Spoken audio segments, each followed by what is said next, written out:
কোটা বিরোধী আন্দোলনে বিএনপির ইন্ধন নেই, সমর্থন আছে বলছেন ফখরুল।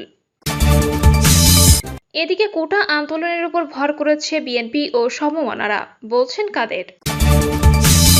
জানাবো হঠাৎ মন্ত্রী প্রতিমন্ত্রীদের নিয়ে ওবায়দুল কাদেরের রুদ্ধদ্বার বৈঠক। কোটা বিরোধী আন্দোলন ছড়িয়ে পড়ার শঙ্কা। এবং সর্বশেষ জানাবো রেলওয়ের উন্নয়নে কাজ করতে আগ্রহী কোরিয়া, বলছেন রাষ্ট্রদূত। শুনছিলেন সংবাদ শিরোনাম, এবারে বিস্তারিত। কোটা বিরোধী আন্দোলনে বিএনপির ইন্ধন নেই, সমর্থন আছে বলছেন ফখরুল। কোটা সংস্কার আন্দোলনে বিএনপির ইন্ধন নেই জানিয়ে বিএনপির মহাসচিব মির্জা ফখরুল ইসলাম আলমগীর বলেছেন, আন্দোলনের বিষয়টা আমরা দুইভাবে দেখি। দেশের মূল সমস্যা থেকে ডাইভার্ট করতে এ ধরনের আন্দোলন সৃষ্টি, অন্যদিকে ছাত্রদের যে দাবি তার সঙ্গে আমরা একমত। দেশের মানুষ নিজেদের দাবিতে ঐক্যবদ্ধ হয়েছে, সেটা আমাদের অনুপ্রাণিত করে। প্রধানমন্ত্রী চীন সফর নিয়ে মির্জা ফখরুল বলেন, সরকারের দুর্নীতি লুটপাটের কারণে তারা অর্থ সংকটে ভুগছে। এখন তারা সব জায়গা থেকে টাকা নিয়ে চালাতে চাচ্ছে। সরকারের দুর্নীতিবাজদের জন্য জনগণকে ঋণের ফাঁদে ফেলা হয়েছে। খালেদা জিয়ার স্বাস্থ্যের বিষয়ে তিনি বলেন, বিএনপি চেয়ারপারসনের শারীরিক অবস্থার অবনতি হওয়ায় রাত 4টার সময় তাকে হাসপাতালে নেওয়া হয়েছে। তিনি প্রায়ই হাসপাতালে যাওয়া আসার মধ্যে রয়েছেন, 24 ঘন্টা পর্যবেক্ষণে রয়েছেন। সরকার তাকে নিঃশর্ত মুক্তি দিলে আমরা তার চিকিৎসার ব্যবস্থা করব, কিন্তু সরকার তার নিঃশর্ত মুক্তি না দিয়ে তাকে মৃত্যুর দিকে ঠেলে দিচ্ছে। আমরা বারবার দাবি জানাচ্ছি, কিন্তু সরকার কর্ণপাত করছে না। খালেদা জিয়ার নিঃশর্ত মুক্তির দাবি এখন জাতীয় দাবিতে পরিণত হয়েছে। খালেদা জিয়ার নিঃশর্ত মুক্তির দাবিতে শান্তিপূর্ণ গণতান্ত্রিক আন্দোলন চলমান থাকবে বলে জানান তিনি। কোটা আন্দোলনের উপর ভর করেছে বিএনপি ও সমমনারা, বলছেন কাদের। আওয়ামী লীগের সাধারণ সম্পাদক ওবায়দুল কাদের বলেছেন, সরকারি চাকরিতে কোটা সংস্কারের শিক্ষার্থীদের আন্দোলনে পলিটিক্সের উপাদান যুক্ত হয়ে গেছে। আমাদের ডিভাইসিভ পলিটিক্স, পোলারাইজড পলিটিক্স এখানে যুক্ত হয়ে গেছে, কারণ বিএনপি প্রকাশ্যে এবং তাদের সমমনারা এই কোটা আন্দোলনের উপর ভর করেছে। তারা সাপোর্ট করেছে প্রকাশ্যেই। সড়ক পরিবহন ও সেতুমন্ত্রী বলেন, সাপোর্ট করা মানেই তারা এর মধ্যে অংশগ্রহণ করেছে। কাজে এটা এখন পোলারাইজড পলিটিক্সের ধারার মধ্যে পড়ে গেছে।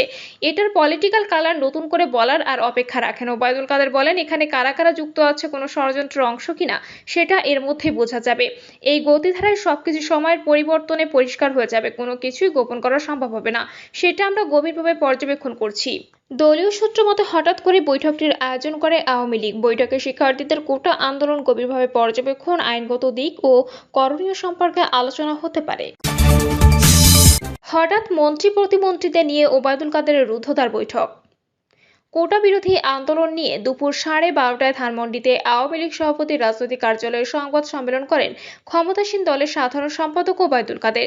তবে অন্যান্য দিনের মতো এদিন সংবাদ সম্মেলনটি খুব একটা দীর্ঘ হয়নি। পরে সংবাদ সম্মেলন শেষ করে দপ্তর কক্ষে চলে যান ওবায়দুল কাদের। ওই কক্ষে আগে থেকে উপস্থিত ছিলেন সরকারের শিক্ষামন্ত্রী মহিবুল হাসান চৌধুরী নওফেল ও তথ্য প্রতিমন্ত্রী মোহাম্মদ আলী আরাফাত। এ সময় 1টার দিকে দপ্তর কক্ষে প্রবেশাধিকার বন্ধ করে সেতুমন্ত্রী ওবায়দুল কাদের দুই মন্ত্রীকে নিয়ে বৈঠকে বসেন। 1 ঘন্টার বৈঠক শেষে দুপুর 2:12 দপ্তর কক্ষ ত্যাগ করেন মন্ত্রীরা। প্রথমেই আওয়ামী লীগ সাধারণ সম্পাদক ওবায়দুল কাদের বের হন, তবে তিনি এ সময় সাংবাদিকদের সঙ্গে কোনো কথা বলেননি।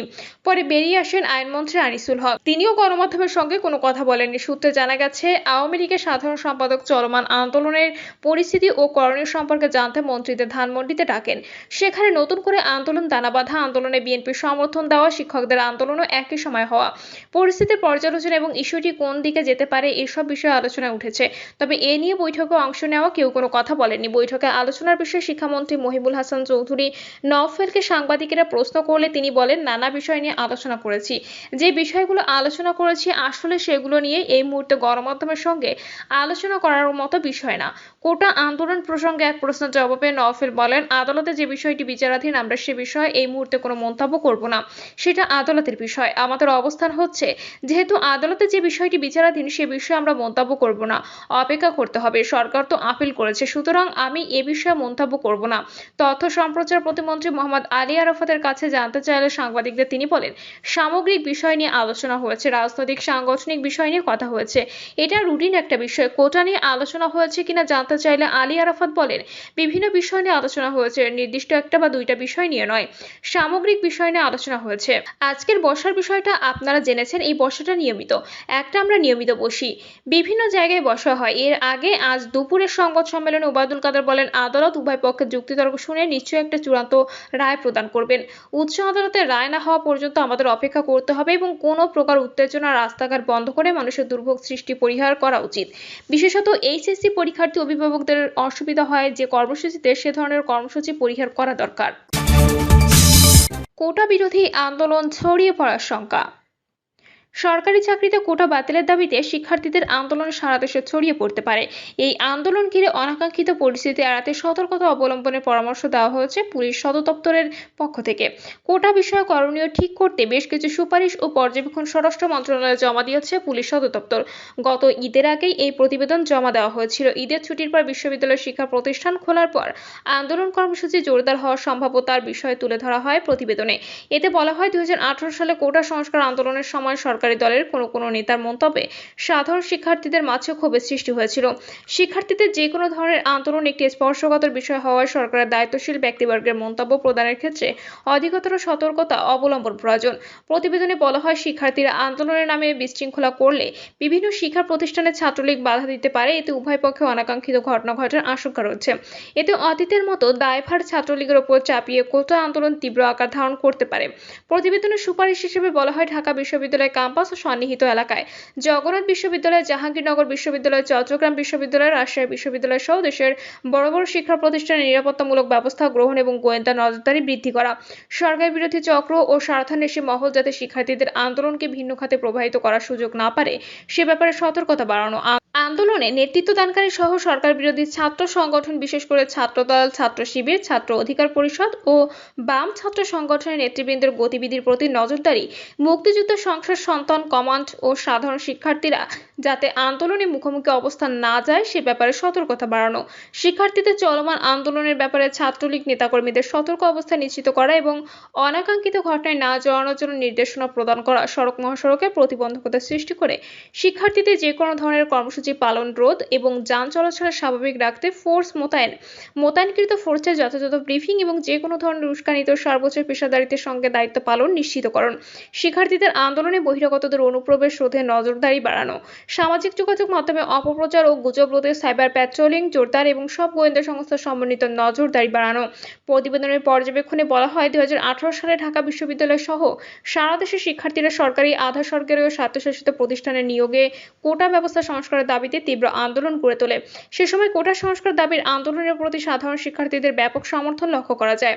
বর্তমান প্রেক্ষাপটে এই আন্দোলনে স্বল্প সংখ্যক শিক্ষার্থীর অংশগ্রহণ লক্ষ্য করা গেলেও যথাযথ পদক্ষেপ গৃহীত না হলে সময়ের সঙ্গে সঙ্গে আন্দোলনের শিক্ষার্থীদের সম্পৃক্ততা বৃদ্ধি পেতে পারে। ফলে এই আন্দোলন সারা দেশের সকল বিশ্ববিদ্যালয় সহ বড় বড় শিক্ষা প্রতিষ্ঠানগুলোতে ছড়িয়ে পড়তে পারে। ঢাকা বিশ্ববিদ্যালয়ের আন্দোলনরত শিক্ষার্থীদের সঙ্গে বুয়েট, ঢাকা মেডিকেল কলেজ, শেরেবাংলা কৃষি বিশ্ববিদ্যালয়, ঢাকা কলেজ সহ ঢাকার বড় বড় শিক্ষা প্রতিষ্ঠানের শিক্ষার্থীরা যোগ দিলে তারা শাহবাগ, নীলক্ষেত, কাঁটাবন, সায়েন্স ল্যাব মোড়, জাতীয় প্রেস ক্লাব, মৎস্য ভবন ইত্যাদি এলাকায় রাস্তা অবরোধ করে বিক্ষোভ প্রদর্শন করতে পারে। উত্তেজিত শিক্ষার্থীরা আন্দোলনকারী রাস্তা অবরোধ, যানবাহন ভাঙচুর, অগ্নিসংযোগ ও পুলিশের উপর হামলার চেষ্টা চালাতে পারে। এতে বলা হয়, বিএনপি ও সমমনা দলগুলোর দ্বাদশ জাতীয় সংসদ নির্বাচন পরবর্তী আন্দোলন গড়ে তুলতে নানা প্রচেষ্টা চালিয়ে যাচ্ছে, কিন্তু তারা বিভিন্ন ইস্যুতে ডাকা কর্মসূচিগুলো সাধারণ মানুষের সম্পৃক্ততা ঘটাতে ব্যর্থ হয়েছে। ফলে তারা নেতাকর্মীদের মনোবল চাঙ্গা ও সরকার বিরোধী আন্দোলন গড়ে তুলতে শিক্ষার্থীদের চলমান আন্দোলনকে রাজনৈতিক আন্দোলনে রূপান্তরিত করার অপপ্রয়াস চালাতে পারে। তারা শিক্ষার্থীদের আন্দোলনকে উদ্দেশ্যপ্রণোদিতভাবে ভিন্ন খাতে প্রবাহিত করতে সামাজিক যোগাযোগ মাধ্যমে অপপ্রচার চালিয়ে বা গুজব ছড়িয়ে সারা দেশে আন্দোলন গড়ে তোলার অপচেষ্টা চালাতে পারে। পর্যবেক্ষণে কয়েকজন ছাত্রনেতার নাম উল্লেখ করে বলা হয়, তারা কোটা সংস্কার আন্দোলনের ন্যায় বর্তমান আন্দোলনকে সাধারণ শিক্ষার্থীদের মাঝে ছড়িয়ে দিয়ে সকল শিক্ষা প্রতিষ্ঠান তীব্র আন্দোলন গড়ে তোলার চেষ্টা চালাচ্ছে। কোটা বাতিলের আন্দোলনটি শিক্ষার্থীদের কাছে অত্যন্ত জনপ্রিয় হওয়ায় ছাত্রদল, ছাত্র শিবির ও বিভিন্ন বাম ছাত্র সংগঠনের পাশাপাশি ছাত্রলীগের পদপদবী বঞ্চিত কিছু নেতা এই আন্দোলনের পিছনে রয়েছে। ফলে তারা এবং ছাত্রলীগের অপেক্ষাকৃত কম পরিচিত কিছু নেতাকর্মী আন্দোলনে যুক্ত হয়ে আন্দোলন জোরদার করার চেষ্টা চালাতে পারে। এতে বলা হয়, চাকরিতে বয়সসীমা 35। শিক্ষার্থী সমন্বয় পরিষদ চাকরিতে প্রবেশের বয়স 35 বছর করার দাবিতে দীর্ঘদিন ধরে আন্দোলন করে আসছে। সংগঠনটি গত 8 জুন ঢাকা বিশ্ববিদ্যালয়ের চাকরিতে বয়সসীমা 35 করার নিজেদের দাবির পাশাপাশি কোটা বাতিলের দাবি জানিয়ে সমাবেশ করে। তারা কোটা বাতিলের দাবি জানিয়ে নিজেদের আন্দোলনের প্রতি সাধারণ শিক্ষার্থীদের সহানুভূতি আদায় এবং চাকরিতে প্রবেশের বয়সসীমা 35 বছর করার দাবিটিকে সাধারণ শিক্ষার্থীদের মাঝে জোরদার করার চেষ্টা চালাচ্ছে বলে প্রতীয়মান হয়। রেলওয়ের উন্নয়নে কাজ করতে আগ্রহী কোরিয়া, বলছেন রাষ্ট্রদূত। দক্ষিণ কোরিয়া বাংলাদেশের অন্যতম গুরুত্বপূর্ণ উন্নয়ন অংশীদার। দীর্ঘদিনের বিশ্বস্ত উন্নয়ন সহযোগী হিসেবে বিভিন্ন খাতে কারিগরি ও আর্থিক সহায়তা দেওয়ার মাধ্যমে দেশটি গুরুত্বপূর্ণ ভূমিকা পালন করছে বলে জানিয়েছেন রেলমন্ত্রী মোহাম্মদ জিলুল হাকিম। এ সময় দক্ষিণ কোরিয়ার রাষ্ট্রদূত পার্ক ইয়ং সিক বলেন, কোরিয়া বাংলাদেশ রেলওয়ের উন্নয়নে কাজ করতে আগ্রহী। আশা করি রেলখাত সহ বিভিন্ন ক্ষেত্রে পারস্পরিক সহযোগিতা উত্তরোত্তর বৃদ্ধি পাবে। রেলমন্ত্রী বলেন, সৈয়দপুরে আমাদের একটি রেলওয়ে কারখানা রয়েছে, রাজবাড়ীতে আরেকটি আধুনিক রেলওয়ে কারখানা নির্মাণ করা হবে। রেলওয়েতে আমরা নতুন কোচ ইঞ্জিন সংগ্রহ করছি, নতুন নতুন লাইন নির্মাণ করা হচ্ছে, ব্রিজ নির্মাণ ও সংস্কার করা হচ্ছে, সিগন্যালিং ব্যবস্থার আধুনিকায়ন করা হচ্ছে। বাংলাদেশের সঙ্গে যৌথভাবে দক্ষিণ কোরিয়া এসব ক্ষেত্রে বিনিয়োগ করতে পারে। মন্ত্রী আরো বলেন, আমরা সম্পূর্ণ বাংলাদেশকে রেল যোগাযোগের আওতায় আনার পরিকল্পনা করছি। রেল খাতের উন্নয়নে মহাপরিকল্পনা বাস্তবায়নে আমরা বিভিন্ন প্রকল্প হাতে নিয়েছি। রেলমন্ত্রী এ সময় বাংলাদেশের রেল খাতে চলমান উন্নয়ন প্রকল্পে কোরিয়াকে বিনিয়োগের আহ্বান জানান। প্রিয় দর্শক, এই ছিল এখনকার সর্বশেষ সংবাদ। আপডেট সব সংবাদ পেতে চ্যানেলটি সাবস্ক্রাইব করে বেল আইকনটি ক্লিক করে রাখুন।